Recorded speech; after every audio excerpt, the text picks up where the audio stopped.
Yaguaí estrellare. Sí, Yaguaí estrellare. Sí, Esto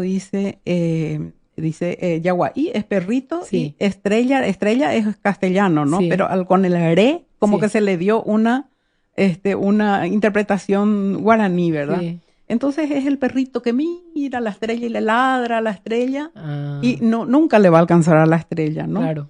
Entonces es cuando alguien quiere alcanzar algo que no está a su altura, Arami. Ah, Por cuestiones sociales, económicas o intelectuales, mm, culturales, ¿verdad? mm. Eso es en el caso de que un joven le pretenda a una muchacha de una clase social superior o económicamente Diferente a la superior, suya. cuando sí, exactamente, Sí. ¿verdad?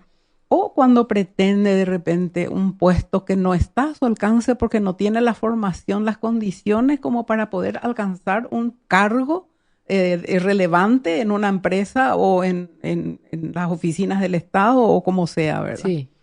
Y bueno, eso es Yaguaí estrellar, es Mm, soñar con algo inalcanzable. clarísimo.